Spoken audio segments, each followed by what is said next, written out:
Hi, this is Stephen Hatch, and I am in the desert of Canyonlands National Park. I'm here on a spiritual retreat on the 4 days after Thanksgiving.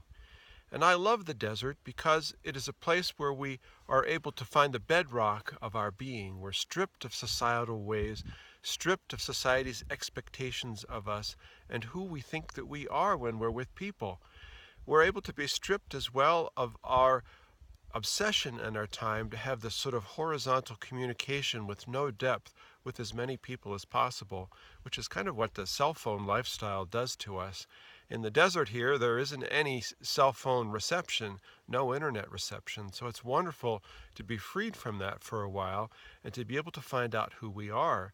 Because in the desert, we then enter into the interior desert where we find that we are stripped of the water, of the consolation of the things we usually depend upon, the distractions, the interactions with people, the busyness that we have in our lives, and instead we find out who we really are in the silence and in the solitude and in the simplicity of the desert. We find that instead of going horizontally with no depth in doing many things, we instead go into the canyon of our being.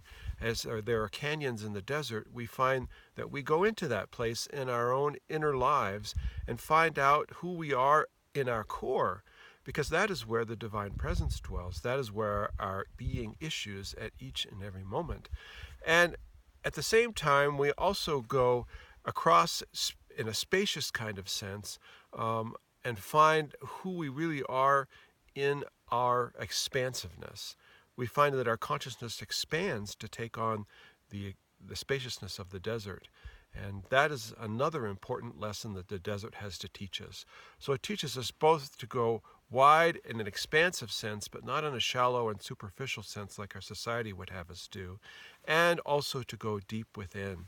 And it is the very dryness of the desert, and it is the dryness of the desert in our own lives that enables us to let go of the water of the usual consolations in order to find a true spiritual sustenance. So take care. Talk to you soon.